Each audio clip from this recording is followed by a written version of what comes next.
Hello everyone, Soni doctor के evening के blog में आपका स्वागत है। मैं अच्छी हूँ, आशा करती हूँ आप भी अच्छे होंगे, स्वस्थ होंगे, मस्त होंगे।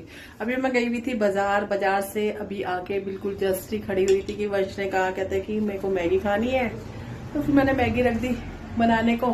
मैंने कहा चलो, जितनी जो शाम को लीलाएं सुनाती हूँ वो तो छोटी सी होती है, जितनी देर में मैगी बनेगी उतनी देर में मेरी साईं बाबा की लीला भी वो हो जाएगी पूरी। मैंने अच्छा खासा कहा था कि इसको की डोसा खा ले, क्योंकि इसके स्कूल के शूज लेने जाना था झील पे। तो फिर वहां से शूज लिए, वाइट शूज पहन के जा रहा था। दूसरे वाले पहले वाले शूज कह रहा था, कहता कि मेरे को आ ही नहीं रहे हैं। तो मैंने कहा चल, कहते दिला देती हूँ। आज वैसे भी रश नहीं होता मार्केट में ज्यादा घंटे को, तो झील से मैं जाके दिला लाई। मैंने कहा था आते हुए डोसा खा लेते हैं। फिर क्या लगा, फिर मैंने बदल गया। मैंने कहा चाउमीन खा लेते। कह रहा चाउमीन से अच्छा तो इससे अच्छा मैगी बना लेना। और वैसे भी मेरा डोसे का मन नहीं था, क्योंकि शिरडी में भी मैंने मतलब जितनी बार भी हमने वहाँ खाना तो खाया नहीं था। 2 बार डोसा उत्पम में खाया था। तो फिर मैंने कहा चल सही कह रहा है, घर जाके मैगी बना लूंगी। तो फिर बस आते के साथ ही अभी जस्ट मैगी रख के आई हूँ और आपके सामने साईं बाबा की कथा सुनाती हूँ। आज की कथा है सब कुछ गुरु को अर्पण करता चल। तो सुनिए। ओम साई नाथाय नमः। आज की कथा है सब कुछ गुरु को अर्पण करता है। शिरडी के गांव में हमेशा संडे को मतलब रविवार के दिन मार्केट लगा करती थी और लोग बहुत घुमा करते थे, सामान वगैरह लिया करते थे। तो बाबा की आदत थी कभी कभी अपने शिष्यों के साथ, कभी कभी अपने भक्तों के साथ बैठ के हंसी मजाक किया करते थे। उनका हंसी मजाक भी शिक्षाप्रद होता था।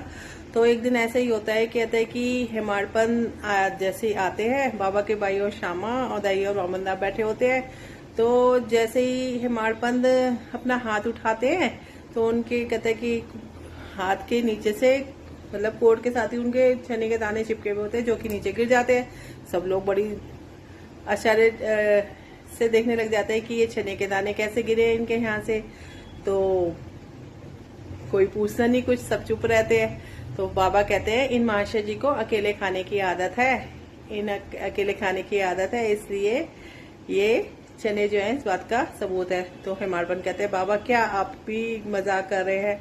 मैं तो कभी भी खाना अकेले खाता नहीं। कोई भी चीज जो खाता हूँ तो वो बांट कर ही खाता हूँ, और आपने ऐसी बात कर दी। मैं तो हमेशा सामने वाले को उसका भाग देकर ही खाता हूँ।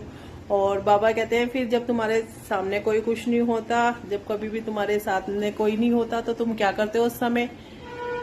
बोलो। तो हेमाड़पन कहते हैं कि बाबा मेरे पर आप तो दोषारोपण कर रहे हैं, आप तो मेरे पर दोषी ठहरा रहे हैं। तो बाबा कहते हैं कि अच्छा बोलो, जब तुम्हारे पास कोई नहीं होता, मैं तो हमेशा तुम्हारे साथ होता हूँ ना।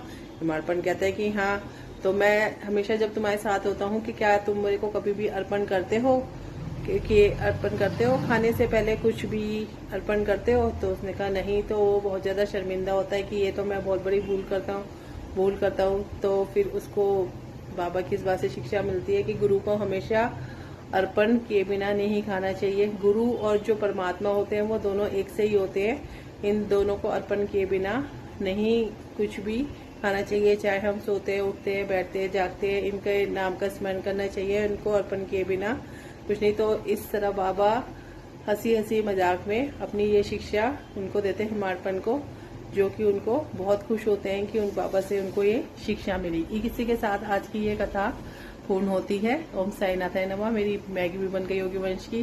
तो मिलेंगे कल के मॉर्निंग के ब्लॉग में, मन की बात में, आपसे सुबह ही, जो कि 10 साढ़े 10 कभी उससे पहले जो टाइम होता है, तब तक के लिए have a nice day, tata bye bye.